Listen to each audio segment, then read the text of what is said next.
할렐루야. 오늘 수요예배 오신 여러분들 하나님 이름으로 축복합니다. 말씀이 있는 자리가 복된 자리인 줄 믿습니다. 그러니까 이제 지난주에 명절도 잘 다녀오시고 이제 새롭게 또 하반기 새로운 출발을 하고 있는 것 같습니다. 요즘 우리 한국에도 여러분이 아마 그 벤허라는 영화 이제 새로 이렇게 옛날 아주 유명한 전설적인 그런 영화인데 이번에 새로 이제 만들어서 이제 한국에 나왔어요. 그래서 이번 우리 명절에 이제 저희 부모님 모시고 또 우리 가족들 전부 다 배너 영화 보러 갔어요. 근데 배너 영화 하도 본 지 오래돼서 가물가물했는데 여러분도 이제 그 스토리를 잘 아시겠지만 당시 그 로마 제국 시대죠. 그 예루살렘의 기적이었던 유다 베너라는 사람, 이제 이 유다 베너라는 사람이 그 집에 이렇게 그 같이 아주 좀 천한 그런 신분 출신이지만 가족처럼 이렇게 같이 돌보면서 자라났던 그 메살라라고 하는 그 형제가 이제 등장을 합니다. 그런데 이 메살라라고 하는 형제가 그 유다 베너 아주 귀족이죠. 이제 왕자라고 부르는데 그 여동생을 이제 아주 좋아해요. 좋아하는데 신분이 너무 천하고 낮으니까 이제 그 유다 베너 엄마가 이제 반대하죠. 그래서 이 메살라라고 하는 이 아주 그야말로 아주 건장한 청년이 이제 그 예루살렘을 떠나면서 자기가 그 로마 군대로 이제 갑니다. 그래서 로마 군대에 가서 정말 목숨을 걸고 싸워가지고 로마 군대의 그 사령관이 돼요. 사령관이 돼가지고 어디로 오냐면 예루살렘을 다스리는 그런 사령관으로 예루살렘으로 이제 돌아오게 장군이 돼서 이제 사령관이 돼서 돌아옵니다. 와가지고 이제 그야말로 자기와 함께 자랐던 유다 베너도 만나고 또 자기가 너무너무 사랑했던 그 유다 베너의 여동생도 이제 만나고 이제 그런 상황이 전개되는데 그때 이제 그 유다 베너의 부인이죠. 에스더라고 하는 부인, 믿음이 좋은 부인이 이제 당시에 이스라엘을 지키고자 하는 이제 로마로 본 반란군들이죠. 이렇게 도와주면서 이제 그것이 하여튼 발각되고 그런 과정에서 이 메살라가 권력에 눈이 멀어가지고 이제 배신을 합니다. 그래서 하루아침에 이 유다 베너 가족이 그야말로 이제 역적이 돼가지고 그 엄마와 딸은 이제 십자가형에 처하라는 명을 내리고 그 메살라 이 사람이죠. 그리고 이제 유다 베너는 노예선으로 이제 끌려가게 됩니다. 당시 노예선은 가면 거의 뭐 살아서 돌아오는 것은 불가능한 그래서 그 집안이 완전히 풍지박산이 나버려요. 풍지박산이 나버리고 유다 베너는 이제 그 노예선에 가서 그 이 찾고 발 채워갖고 놓쳤다가 이제 그냥 바닷속으로 이제 수장되는 그런 이제 그래서 거기서 5년 동안의 노예 생활을 하게 되죠. 5년 동안 노예 생활을 하다가 전쟁에서 하여튼 겨우겨우 이 유다 베너가 살아나게 목숨을 건지게 됩니다. 그리고 이제 다시 예루살렘으로 이제 돌아오게 되는데 이제 그런 과정을 이제 그리는 그게 이제 그 베너라는 영화죠. 그래서 거기서 유명한 이제 전차의 그런 이제 신이 나오는데 예루살렘에 돌아와서 이제 그때 예수님께서 마침 이제 십자가를 지시고 골고다에서 운명하시는 그 시기를 비춰줍니다. 그래서 이제 이 유다 베너가 뭐 그 전까지는 뭐 그렇게 물론 이제 그 메살라라고 하는 그 형제는 그 친구는 하나님을 믿지 않는 사람이었어요. 종교가 달랐어요. 그 유다 베너는 그래도 하나님을 믿고 부모님들도 신앙생활을 하지만 그렇게 뭐 깊이 그런 정도는 아니었어요. 그런데 이제 아무튼 그 과정 속에서 이제 그 유다 베네가 붙잡혀서 갈 때에 그때 예수님께서 이제 넘어졌을 때 유다 베네에게 물을 주는 그 장면이 나와요. 그러고 난 다음에 이제 반대로 돼서 예루살렘 돌아와서 이제 전차 경기에서 승리하면서 이제 유다 베네는 자유의 몸이 되는데, 그때 예수님께서 이제 십자가를 지고 골고다로 올라가십니다.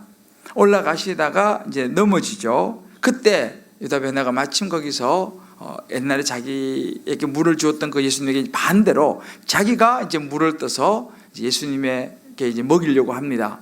그러니까 그 옆에 있는 그 로마 병정들이 채찍질을 하면서 이 유다 베네를 쫓아내려고 하죠. 채찍질하면. 근데 워낙 이제 유다 베네는 힘도 좋고 하니까 그때 이제 그 끓어오른 분노를 이기지 못해가지고 돌을 딱 잡습니다. 잡아가지고 그 로마 병정을 향해 갖고 이제 그런 또 이제 일이 커지죠. 그때 예수님께서 이 유다 베네의 손을 탁 잡아요. 잡으면서 이제 그렇게 이야기합니다. 그러지 마라. 나는 이 길을 내 스스로 선택해서 가는 길이다 라고 이야기를 합니다. 그리고 나는 이 길을 가야 한다. 예수님께서 그렇게 이야기를 하시는 거예요. 그러면서 이제 유다 베네를 붙잡죠. 거기서 이제 그 위기를 이제 유다 베네가 이제 돌을 들고 치려고 하는 그 찰나에 이제 결국은 이제 참게 되고, 그러다가 예수님께서 이제 십자가에서 못 박혀서 돌아가시는 그 장면에 유다 베네가 이제 그 앞에 십자가 앞에까지 갑니다.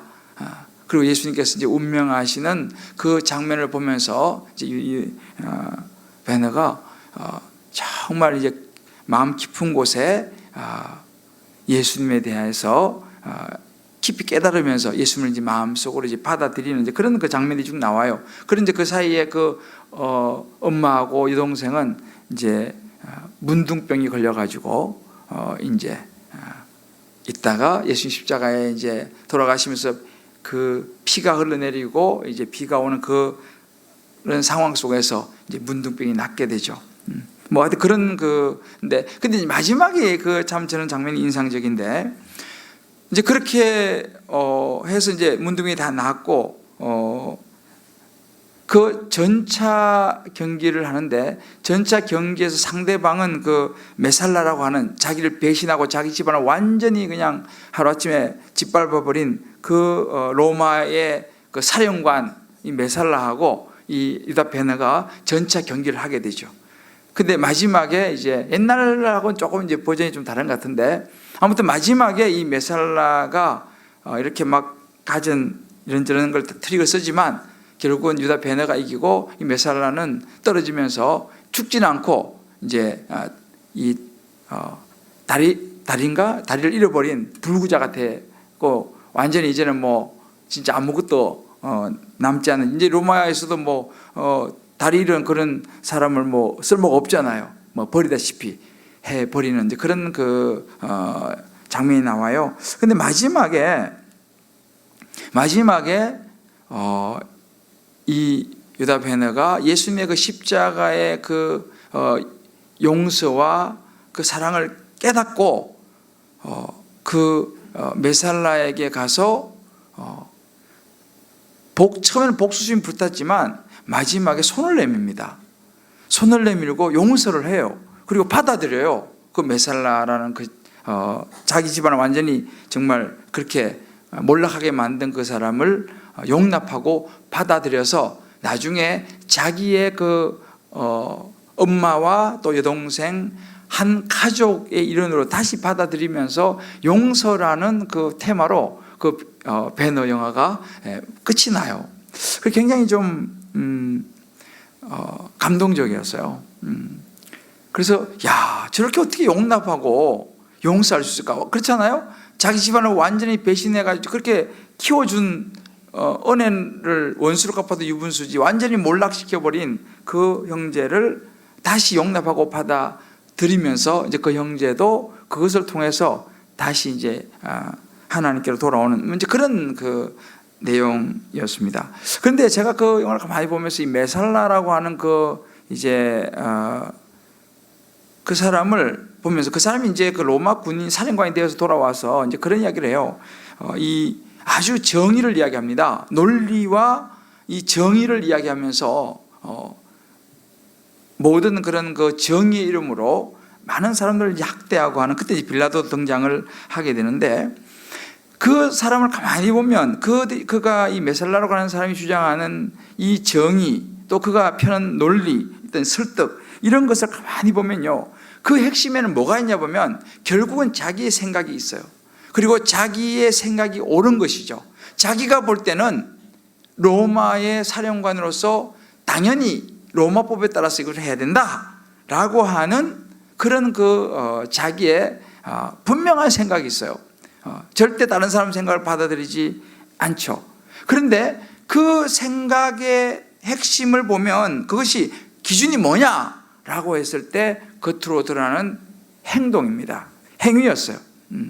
자기를 이렇게 정말 천하다고 나를 이렇게 나쁘게 대접해? 라고 하는 이제 그런 어떤 자기만의 생각에 갇혀서 이제 그것이 아니라고 말함에도 불구하고 자기의 생각에 갇혀가지고 결국은 어떤 눈에 보이는 이런 행위, 이런 것들을 붙잡고 이 메살라라고 하는 사람이 이제 생각하고 또 그것을 주장하고 또 그것을 위해서 목숨 걸고 싸워가지고 사령관이 되고 뭐 이런 이제, 그래서 결국은 그 권력에 완전히 이제 심취해버리는 이제 그런 스토리를 보면서 우리 사람의 마음속에 있는 것이 바로 이런 생각이 아닌가 생각해봐요.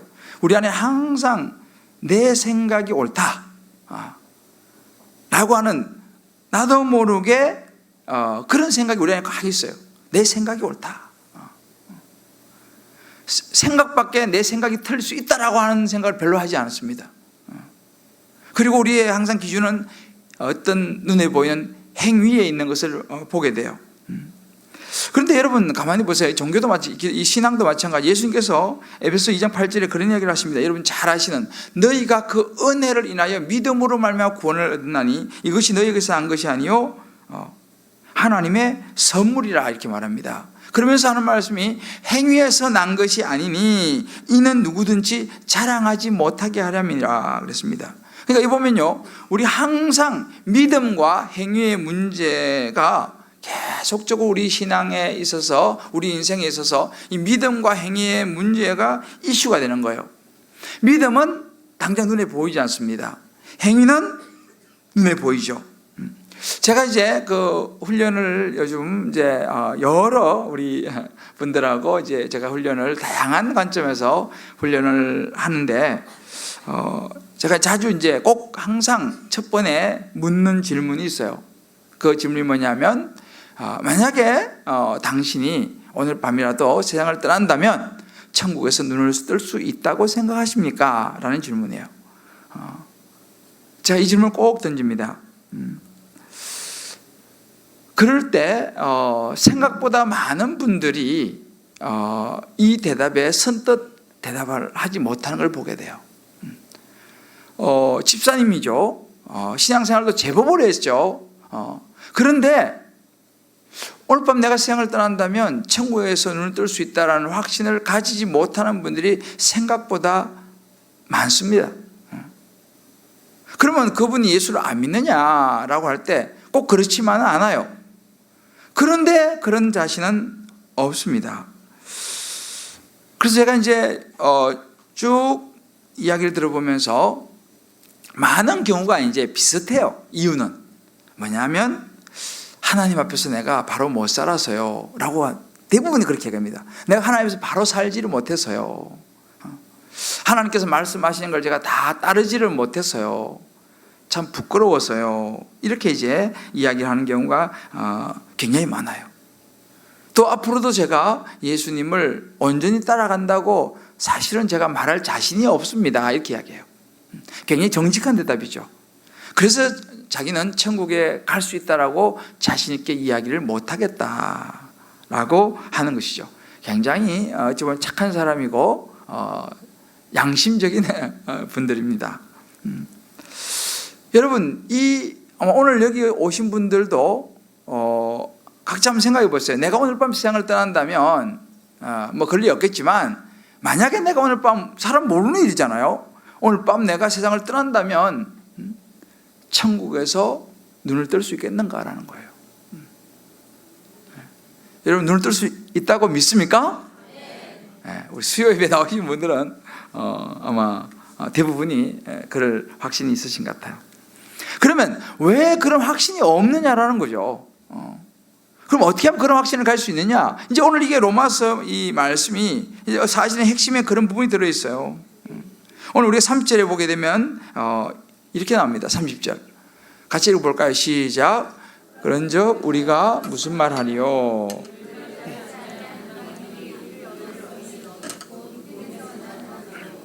네. 그런즉 우리가 무슨 말하리요? 의를 따르지 아니한 이방인들이 의를 얻었으니 곧 믿음에서 난 의요. 여러분 보세요. 이방인들은 유대인들, 바리새인들, 이 제사장들이 생각하는 의를 따르지 않습니다. 여기서 그들이 말하는 것은 그들이 생각하는 율법이에요. 그들이 세워놓은 율법, 하나님의 법, 이 법을 온전히 따르지 않는 거예요. 이방인들은. 그런데 이방인들이 의를 얻었다는 것입니다. 이 의를 얻었다는 것은 하나님의 자녀가 되었다, 하나님이 의롭다고 말씀하신다라는 의미거든요. 아니 그러면 율법을 다 지키지도 못하는 이 이방인들이 어떻게 의를 얻었느냐, 어떻게 의롭다고 여김을 받았느냐라고 하니까 이것은 곧 믿음에서 나온 의다 이렇게 말합니다. 믿음에서 나온 의다. 자, 31절 한번 보세요. 의의 법을 따라간 이스라엘은 율법에 이르지 못하였으니 32절 어찌 그려하냐 이는 그들이 믿음을 의지하지 않고 행위를 의지하였습니다. 부딪힐 돌에 부딪히느니라 이거 말합니다. 자, 31절 보면 여기 이유가 나오죠. 31절. 자, 이스라엘 사람들은요 의의 법을 따라간, 자기 스스로 의롭다고 생각하는 의의 법을 따라간 이스라엘 백성들은 율법에 이르지 못하였다 말합니다. 그들이 말하는 율법으로 말미암는 구원, 어떤 행위로 말미암는 구원을 주장하는 그들은요 율법을 다 지켜내지 못했다 이 말이에요. 율법의 100% 하나님의 법을 다 지키지 못했다는 것입니다. 그러니까 하나님의 법을 이야기하는 사람이 법을 다 지키지 못하니 그들은 어려워질 수 없는 것이죠. 그러나 32절을 보게 되면 이 유대인들이 믿음을 의지하지 않고 행위에 의지를 했는 거예요. 율법을 잘 지켜가지고 정말 바르게 살아가지고 자기가 의를 얻으려고 하니까 믿음에 의지하지 않고 이방인들은 그게 안 되니까 오히려 어찌만 믿음을 의지하고 하나님의 은혜를 의지하는데 이 유대인들, 이 바리새인들, 서기관들 이런 사람들은요, 이 제사장들은 믿음보다는 자기 행위를 의지하는 거예요. 내가 율법을 이렇게 잘 지킨다라고 하는 이것을 의지하니까 결국은 부딪힐 돌에 부딪힌다. 어떻게 해요? 좋지 못한 결과를 얻게 된다라고 하는 것입니다. 의로워질 수 없다라는 것입니다. 바로 이 부분을 우리가 잘 이해를 해야 됩니다. 오히려 율법으로 치면 제가 전에 한번 말씀드렸죠. 바리새인들은요 일주일에 이틀을 금식을 해요. 그리고 율법을 잘 지킵니다. 그런데 이방인들은 그거 어떻게 따라가요? 이방인들은 일주일에 이틀 금식하는 것도 못 따라가죠. 여기 일주일에 이틀 금식하신 분 없죠? 못 따라간다는 것입니다. 그 유대인들이 볼 때는 너희들은 안 돼. 일주일에 이틀도 금식도 안 하고 말이지. 그래가지고 안 돼. 라고 말하는 거예요. 제대로 지키는 거, 새벽기도 잘 못하지. 이런 식으로 이제 따지고 이렇게 나오니까 여기에서는 자신이 없는 것입니다. 이게 바로 유대인들의 이야기예요. 근데 유대인들이 그렇게 따지기는 하지만 결국은 자기들도 율법을 다 지켜내지 못하더라는 것이죠. 그러니까 결국은 성경이 말하는 것은 뭐냐? 믿음에서 난 의다라고 말해요. 그래서 제가 아까 좀 전에 말씀드렸죠. 목사님 제가요 정말 하나님 말씀을 잘 다 지키지 못해서 제가 천국에서 눈을 뜰 수 있다고 자신 있게 말할 수 없습니다. 앞으로도 그럴 자신이 없어요. 이렇게 이야기해요. 그죠? 이것이 바로 뭐냐 하면 율법에 의지하는 모습이에요.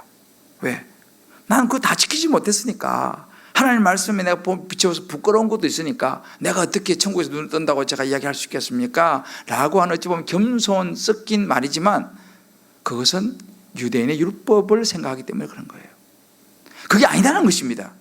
이방인들을 보라는 거죠. 너희가 구원을 받는 것은 율법, 너가 완벽하게 어떤 행위를 잘 해서 구원받는 것이 아니고, 정말 자신이 죄인이라는 것을 고백하면서 우리의 죄를 위해서 십자가에 죽으시고 부활하신 예수 그리스도, 그분을 믿는 믿음으로 말미암아 천국에 가게 되고 천국에서 눈을 뜰 수 있다라고 말씀하신다는 사실입니다. 여러분, 이 사실을 믿습니까? 이것이 분명하셔야 돼요. 그래서 너희가 그 은혜를 인하여 믿음으로 말미암아 구원을 받았다 그랬습니다. 이것은 너희에게서 난 것이 아니고 하나님의 선물이다. 이것이 구원입니다. 여러분, 우리 행위로는 구원받을 수 없어요. 율법을 다 지켜낼 수 없기 때문에. 그래서 이 부분을 여러분들이 분명히 알아야 됩니다. 자, 우리 옆에 분에게 한번 확인시켜 주세요. 구원은 율법으로 행위로 받는 것이 아니라 믿음으로 받습니다.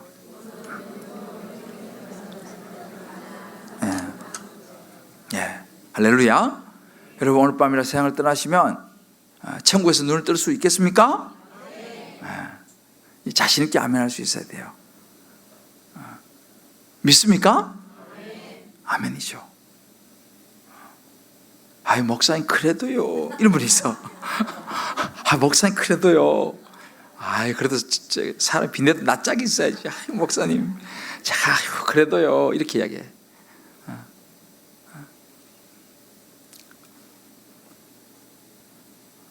그거는 겸손이 아니고 불신앙이에요. 할렐루야. 겸손이 아닙니다. 그건 불신앙이에요. 천국은요, 내가 착한 일 많이 해가지고요, 죄 하나도 안 지어가지고요 가는 곳은 아닙니다. 아무도 갈 수 없어요. 그래가지고는요, 누가 가겠습니까 천국을? 죄인이지만 앞으로도, 내가 예수 믿고 나서도 마찬가지예요. 예수 믿고 나면 뭐 죄 안 짓습니까? 여전히 우리는 예수 믿고도 죄 지을 수 있고 또 넘어질 수 있어요. 그래도 불구하고 정말 예수님을, 나를 위해서 십자가에 지시고 죽으시고 부활하신 예수님을 붙잡고 믿음으로 천국 간다는 사실을 여러분 마음에 꽉 붙잡으시길 주의 이름으로 축복합니다. 근데 이것을 이제 이렇게 꽉 붙잡지 않는 이제 이 바리새인들, 이런 율법에 자꾸 신경을 쓰는 사람들은요, 오늘 성경에 보면 열심은 열심인데 올바른 지식이 없는 열심이에요. 이런 분들은 정말 열심히 하려고 그래요. 왜? 천국 가려고. 정말 열심히 하려고 그래요. 천국 가려고. 왜? 내가 똑바로 살아야 천국 가니까 라고 생각하는 경향이 많아요. 그러면 이렇게 올바른 지식이 없는 열심을 가지고 이 행위를 늘 강조하면서, 그렇다고 행위가 필요 없다는 게 아닙니다. 중요합니다만은 그것을 첫 번째 자리에 놓고 행위를 강조하는 열심을 가진 사람의 특징이 있어요. 그런 사람들은 부딪히는 인생을 살아갈 경우가 많아요. 사람들하고 잘 부딪혀. 왜 부딪히느냐? 이렇게 자기의 행위를 의지하는 사람은요, 정말 열심히 봉사도 하고요, 열심히 기도도 하고요, 하여튼 열심히 합니다. 좋은 거예요. 그런데 그 행위를 늘 생각하다 보니까 자기가 열심을 내는 그것만큼 이 사람은 자기도 모르게 그것이 자기의 자랑이 돼요. 보이지 않게 자기의 교만이 되는 거죠. 그러면 어떻게 했냐? 이제 사람들하고 부딪히게 돼요. 왜? 다른 사람의 행동이 거슬리는 거예요. 자기는 이렇게 열심히 하는데 보니까 별로 열심히 안 하거든. 마음에 안 들어. 기분이 안 좋아. 왜? 자기는 이렇게 열심히 하는데 저 사람 보기엔 농땡이 치거든. 그러면 이제 기분이 안 좋은 거죠. 그러면 이제 부딪히는 거죠. 그러면 이제 어떻게 나오냐? 비판이 나오는 거예요. 저 사람 왜 저러지? 그러면 이제 서로 관계가 부딪히게 돼요. 그러니까 열심히 참 좋은데 정말 어떤 행위에 대해서 율법적인 이런 열심에 집착하게 되면 부딪혀요. 하여튼 자기는 옳은 거예요. 왜? 자기가 이렇게 열심히 한다라는 거죠. 이게 이제 말하자면 올바른 지식이 없는, 올바른 믿음을 근거하지 않은 열심이 되면 이런 가능성이 많습니다. 이제 바리새인의 삶이 그러죠. 바리새인들은요 항상 뭘 하느냐, 예수님이 잘못하나 안 하나 이거 보는 거예요. 밥 먹기 전에 손을 씻나 안 씻나 이거 보는 거죠. 안식에 무슨 일을 하나 안 하나 늘 그거 보는 거죠. 왜? 자기들은 그렇게 안 하니까, 자기들은 율법으로 잘 지키니까 항상 보면서, 그래서 조금 손 안 씻다 봐라죠. 밥 먹을 때 손 안 씻었잖아 저거, 이렇게 얘기하는 거예요. 이게 이제 그 사람은 항상 자기는 의롭기 때문에, 자기는 적어도 그걸 하기 때문에 이제 다른 사람을 향해서 항상 비판하게 되는 것이죠. 그러니까 이제 그러게 되면 부딪히는 거죠. 오늘 10장 3절에 보면요, 10장 3절 한번 띄워보세요. 같이 읽어보세요. 시작. 하나님의 의를 모르고 자기 의를 세우려고 힘써 하나님의 의에 복종하지 아니하였으니. 보세요. 하나님의 의는요 은혜와 믿음으로 말미암는 의인데, 하나님의 의를 모르면요 자기의 의를 세우려고 하는 거예요. 자기의 의. 왜? 그 열심이 자기의 의를 세우려고 하는 열심이에요. 내가 이렇게 열심히 한다 이거지. 내가 이렇게 열심히 하는데 너희들은 왜 그렇게 안 하냐라고 하는 자기의 의를 세우려고 힘써 하나님의 의. 여기서 말하는 하나님의 의는요 하나님의 은혜와 어떤 믿음에 대한 부분은 별로 관심을 두지 않아요. 자기의 의, 자기가 생각하는 열심을 내야 되는 거야. 그리고 자기가 생각하는 쪽으로 해야지 옳은 거지, 그렇지 않으면 틀린 거예요. 이게 이제 어찌 보면 바리새인들입니다. 그러니까 자기의 의를 자꾸 세우려고 하다 보니까 그것이 자기 자랑이 되고, 문제가 해결되기보다는 그런 사람이 들어가면 항상 거기는 문제가 발생을 해요. 분명히 되게 열심히 하는데 그 사람만 가면 근데 거기가 분란이 일어나. 왜요? 자기의 의를 세우려고 하는 것이 나오면 부딪히게 돼 있어. 부딪히게 돼 있어. 그래서 사실은 차라리 이런 열심이 없는 사람들은요 아예 조용히 가만히 있어. 그것도 좋은 건 아니에요 사실은. 아예 그냥 난 그냥 조용히 살래 이런 사람 많잖아요. 그죠? 조용히 살래. 그래서 그런 조용히 사는 사람은 사고는 치진 않아요 사실은. 근데 그것도 좋은 건 아니죠. 왜냐하면 순종하지 않고 조용히 사는 것도 그것도 불순종이에요. 하나님 말씀 순종하지 않고 조용히 사는 거 그건 불순종입니다. 순종 안 하는 사람은 다 불순종하는 사람이에요. 중간은 없어요. 저는 그냥 조용히 살래. 여러분 조용히 사는 게 불순종이에요. 순종 안 하면 다 불순종이라니까. 그러나 반대로 이렇게 자기 의를 위한 열심을 내는 것도 자칫하면 이런 바리새인들처럼 정말 날마다 부딪히고 다른 사람 힘들게 하고 그럴 수 있다는 것입니다. 그래서 자기 의가 막 올라가면요, 여기 우리 순장님들도 계시지만 너무 내 자신이 의로워진 순장은요 순원이 한번 빠지는 걸 못 봐. 물론 기분이 되게 안 좋죠. 그러나 내가 그 자리에 있는 것은 섬기기 위해서 있는 거지, 그 사람은 왜 당신 빠졌어? 라고 정죄하려고 있는 것이 아니라는 걸 알아야 돼요. 아이고 잘됐다, 이제 빠져도 아무 말도 안 하겠다. 우리 잘 이걸 알아야 돼요. 섬기기 위해서 있는 것이지 내가 당신 왜 그래? 라고 말하기 위해서 있는 것이 아니라는 걸 알아야 돼요. 그래서 10장 5절에 보면 이런 말씀이 있습니다. 율법으로 말미암는 의를 행한 사람은 그 의로 살리라 그랬어요. 똑같은 말이에요. 5절이에요. 5절 10장 5절은 안 나오죠. 보세요. 5절에 이런 말씀이 있어요. 율법으로 말미암는 의를 행하는 사람은 그 의로 살리라. 이게 무슨 말이에요? 좀 전에 제가 말씀드렸잖아요. 율법으로 말미암는 의. 나는 이렇게 잘 지켜. 나는 정말 확실해라고 말하는 율법으로 말미암는 의를 행하는 사람은요, 날마다 자기 의로 사는 거예요. 그 사람은 자기 의로 살아가. 나는 바르다, 나는 의롭다, 나는 행위가 이렇다, 이걸로 살아가는 사람이에요. 그러니까 날마다 부딪히지. 왜? 그 사람 자기는 잘났거든, 자기는 확실하거든, 자기는 옳거든. 우리 한 집사님이 이렇게 말씀 묵상에서 솔직하게 이야기를 했어요.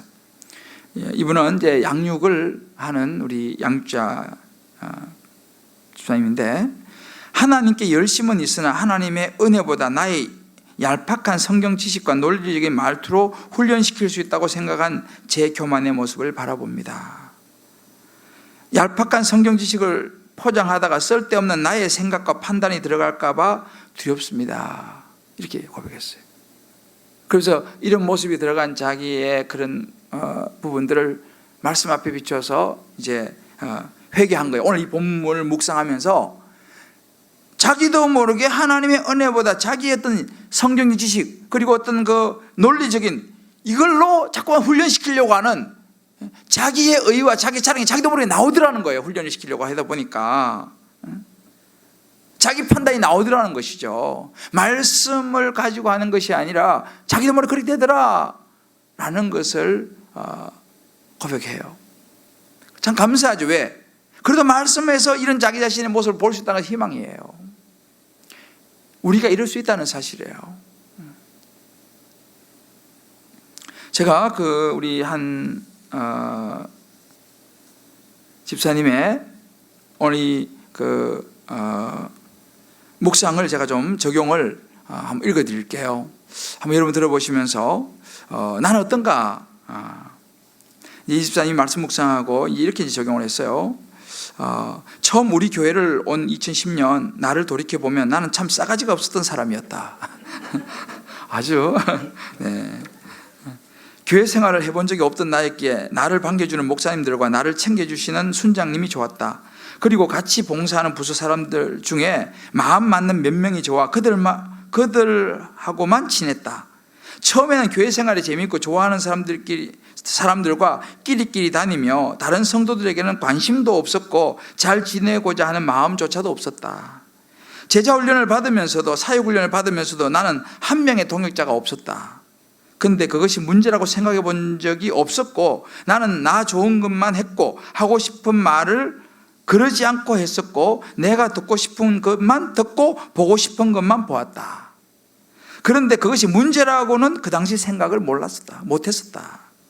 내가 얼마나 많은 사람들에게 상처를 주고 하나님을 욕되게 한지를 몇 년이 지난 지금 하나님은 보게 하셨고 알게 하셨다. 교회에서 즐겁게 신앙생활을 하는 것도 맞지만 나는 건방지고 내 멋대로 신앙생활을 하며 내가 얼마나 악했는지를 알지 못했다. 순장이 되었어도 몰랐는 것을 지금 말씀 훈련을 통해 말씀으로 나를 보게 하신 것이 하나님의 놀라운 계획이셨고 은혜라 생각한다.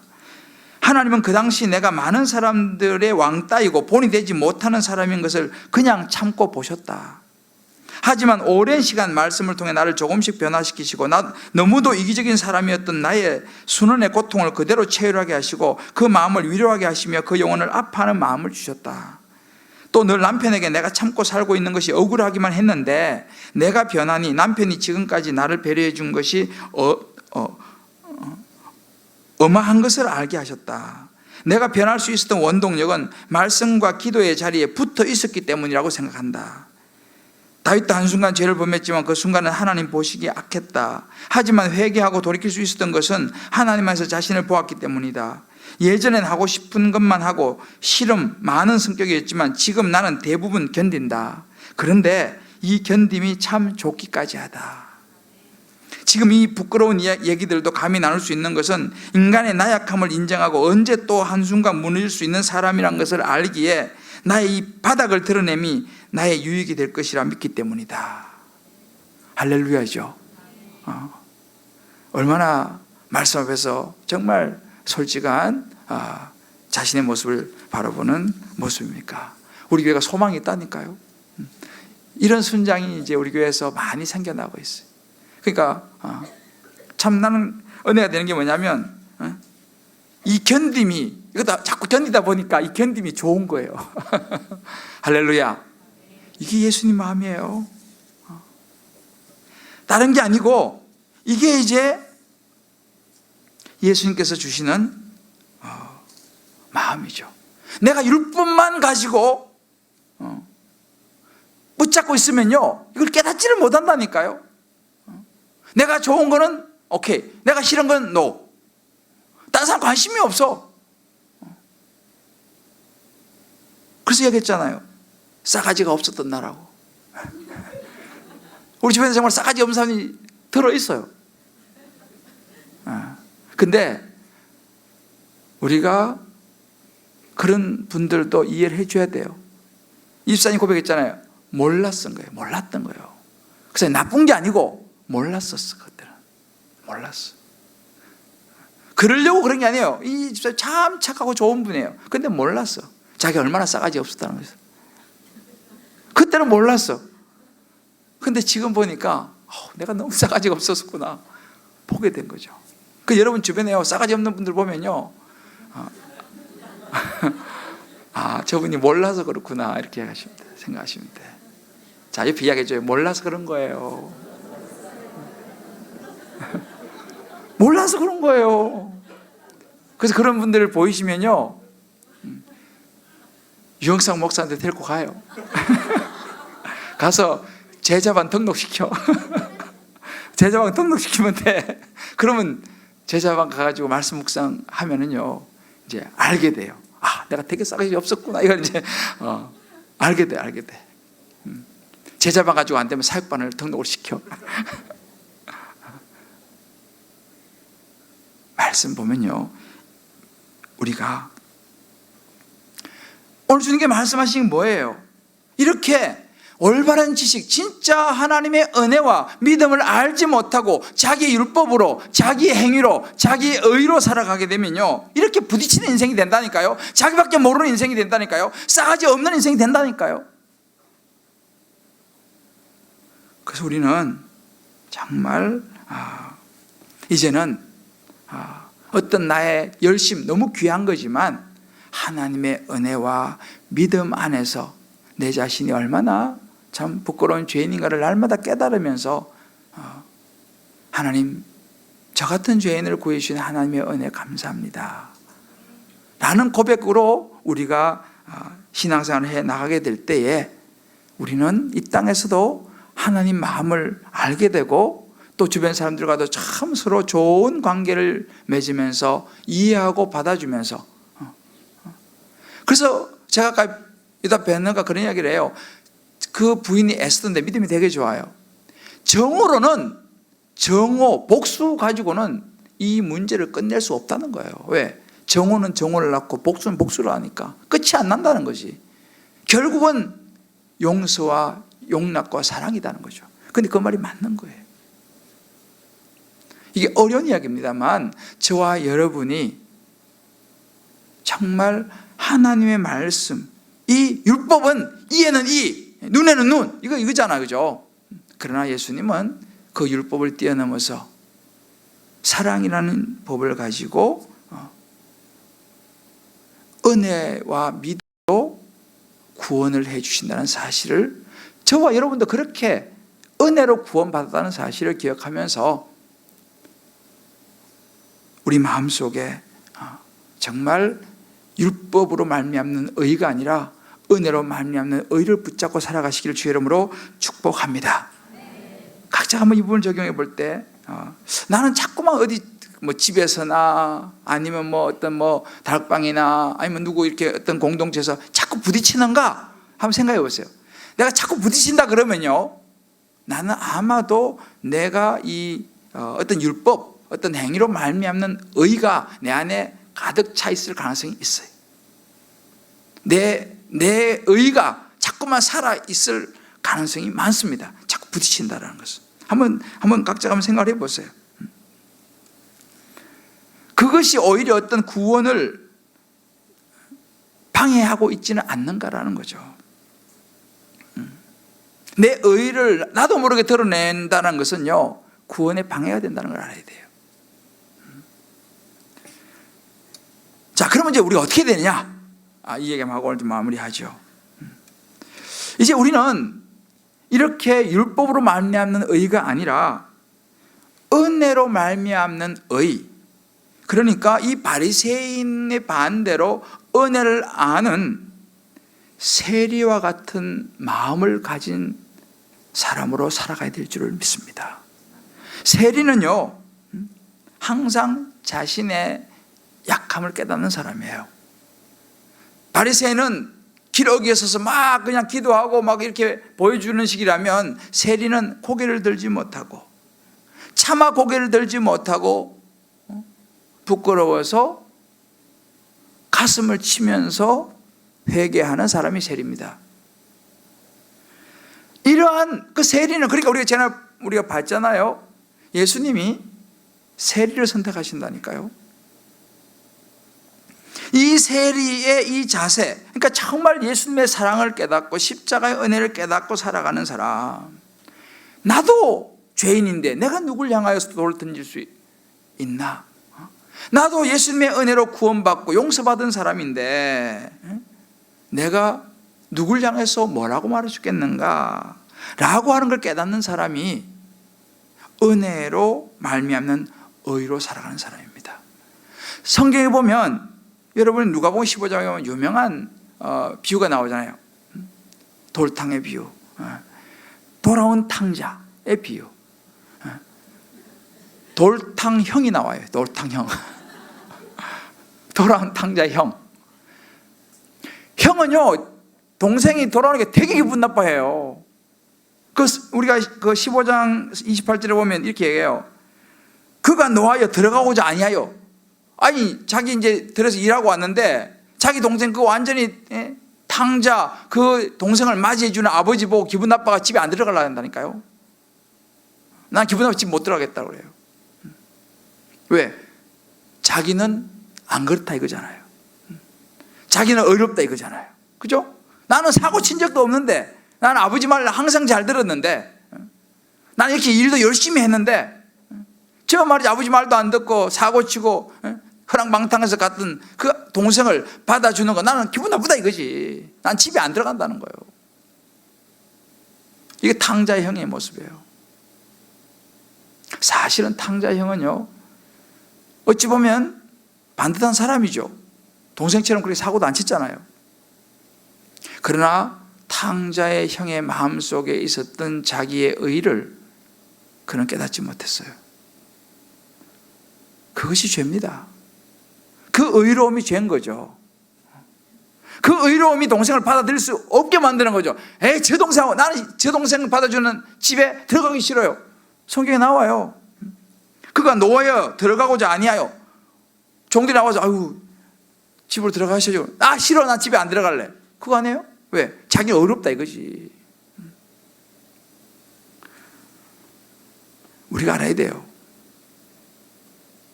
탕자의 형은, 탕자는 구원받았어. 아버지 저는요, 아버지 아들이라고 말도 못하겠어. 그냥 종으로 써주세요 라고 말한 자기 자신을 회개하고 돌아온 탕자는 구원을 받았어. 그러나 어찌 보면 나름대로 바르게 살았다고 말하는, 어렵다고 말하는 탕자 형은요, 집에도 안 들어가고, 그렇지만 탕자 형은 구원받지 못한 사람일 수도 있어요. 왜? 자기 의가 그만큼 강했다는 것이죠. 정말 우리가요, 예수님을 생각하는 사람은요, 정말 이 세리와 탕자의 마음과 자세를 갖는 것이 굉장히 중요해요. 제가 한 집사님의 묵상을 또 하나 읽어드릴게요. 참 저는 요즘 좋은 게, 우리 집사님들의 이런 묵상들을 나눌 수 있어서 참 좋은데, 오늘 이 본문 로마서 9장 30절에서 10장 4절을 묵상하고 우리 한 집사님이 이렇게 이제 적용을 했어요. 종갓집 맏며느리 나는 명절과 제사 때가 되면 일주일 전부터 심장이 조여온다. 우리 며느리들 느낌이 오죠? 어마어마한 노동도 힘들지만 시어머니 동서와 이틀 동안 함께 해야 하는 정신적인 스트레스가 더 크다. 하나 있는 동서는 추석 때마다 핑계를 대고 오지 않다가 이번에는 온다고 하기에 명절 음식을 각자 집에서 나누어서 하고 추석 전날 저녁에 모이기로 하였다. 준비한 음식을 가지고 시댁에 가니 동서네가 조금 먼저 와 있었다. 동서는 화가 나서 우리 가족에게 인사도 안 하고 말도 안 한다. 분위기 상상되죠? 동서와 약속한 날에 내가 자기보다 조금이라도 늦게 오면 늘 이렇게 유치하게 행동하는데 4년 만에 일하러 와서는 이렇게 뚱해 있으니 속이 부글거렸다. 자, 기가 막혀, 그죠? 동서가 이럴 때면 똑같이 말 안 하고 불편하게 지냈는데 이번에는 그냥 모른 척하고 대답 없는 말을 하며 속 없는 사람처럼 넘어갔다. 예수님의 고난을 생각하며. 이게 진짜 신앙이 아니에요. 예수님의 고난을 생각하며 시어머니도 동서도 꾹 참고 무사히 추석 명절을 보내고 집으로 오는데 차에서 남편이 수고했다며 잘 참아줘서 고맙다고 한다. 새로 단 죄패 때문에 동서 흉도 못 보고 참고 있는데 뒷자리에 있는 딸이 작은 엄마는 초등학교 선생님이면서 왜 저러냐며 아이들에게 뭐를 가르치는지 모르겠다며 투덜거리고 다른 사람 흉을 좀처럼 보지 않는 남편까지 왜 그런지 모르겠다며 그든다. 예수님을 생각하고 예수님을 생각하고 괘씸한 동서를 참았고 참은 거예요. 또 지난번 약속 펑크내고 아직 연락을 하지 않은 순원을 떠올렸다. 순원에게 명절 잘 보냈느냐고 문자를 보내고 답장을 받으니 마음이 풀린다. 자, 이게 순장이라니까. 오늘 큐티 본문에서 이방인이라도 믿음으로 이롭게 되고 믿음을 의지하지 않고 행위를 의지한 이스라엘은 예수 그리스도가 부딪힐 돌이 되어 부딪히게 된다고 한다. 그렇다면 믿음으로 의를 얻는 자들에게는 예수 그리스도는 부딪히는 돌이 아니라 구원의 반석이 되는 것이다. 할렐루야. 나도 예수님이 아니었으면 내 생각과 다른 것들이 부딪히는 돌이 되어 긴 연휴 동안 부부 싸움하느라 정신 없었을 것이다. 모태신앙임에도 하나님을 알기 전에 나는 내 의와 열심으로 자녀를 양육하였고 세상의 가치관을 가지고 하나님 없이 내 생각대로 살았다. 이제 예수 그리스도가 내 마음에 들어오셔서 내 삶에 가야 할 길을 제시하는 이정표 같은 돌이 되어 내 마음의 평안과 가족의 평화가 오니 감사하기 그지없다. 아직 확신이 없는 남편과 아이들에게도 예수 그리스도가 구원의 반석이 되길 소망하며 기도한다. 할렐루야. 너무 멋진 묵상이죠? 누군지 모르겠지만 박수 한번 해줘요. 진짜. 그죠? 그럼 보세요. 이게 신앙생활이에요. 이게 우리가 은혜를 아는 세리의 심정으로 살아가는 거 아니에요? 이게 내가 예수님을 생각하고 내 죄표를 붙잡고 참아내는 거예요. 아까 공동체뭐예요? 참아내는 거죠. 왜? 그냥 막 꾹꾹 누르는 게 아니에요. 예수님을 생각하면 나도 그런 죄인이었는데 말씀을 붙잡으니까 이해가 되는 거예요. 참아지더라는 것입니다. 이거는요 속으로 막 그냥 꽉꽉 쟁여놨다가 터지는 그런 거하고 차원이 달라요. 예수 믿으면 어찌 보면 더 힘들고 참아야 될 게 더 많아요. 옛날에는 막 동서가 그래 나오면 막 한바탕 웃음으로 한바탕 저의 속이 풀리는데 이제는 내가 참잖아요. 근데 참으니까 옛날에는 한바탕하고 집에 돌아올 때는 뒤통수가 근질근질하면서 내가 좀 참았어야 했는데 기분이 안 좋을 거 아니에요. 왜? 그때는 속 시원했지. 막 대화 쳤을 때는 속 시원했는데 돌아올 때는 뒤통수가 뻔하고 또 얼마나 욕을 할까 막 그러면서. 근데 이번에는 참을 때는 너무 힘들지만 예수님 생각 참으니까 돌아올 때는 오히려 남편도 인정해주고 딸도 인정해주고 마음도 너무 평안히 몰려오는 거예요. 여러분 이것이 신앙이요 이것이 믿음인 줄 믿으시기 바랍니다. 하나님께서 우리가 말씀한 이거예요. 참으면 쏙 터져가지고 속병 걸리는 게 이건 아니에요. 이거는 속병 걸리는 게 아니고 주님 안에서 이것이 받아들여지는 거지. 남편이 받아들여지는 거예요. 여러분을 힘들게 하는 남편 집에 가서 감사합니다. 당신이 나를 이렇게 쏙썩여서 내가 오늘 수협에 가서 기도하고 왔어요. 그 중간 공 빼고 그 말을 빼고 그 말 넣으면 또 더 안 좋아지니까. 사실 있잖아요. 남편들이 한 번씩 속을 썩여 줘야 된다니까. 아멘이죠? 남편들이 한 번씩 속을 썩여 줘야지 여러분들이 기도의 자리에 나와요. 자식이 한 번씩 어긋나가 줘야지 기도 자리에 온다니까요. 그러니까요. 한 번씩 어긋나는 자식을 고마워해야 돼요. 진짜요. 부인이 쏙 썩이는 남편이 있습니까? 고마워하셔야 돼. 그 부인이 아니면 여러분 기도하러 오겠어요? 특히 남자들이 더 안 오지. 그러고 보면 참 고마운 거예요, 사실은.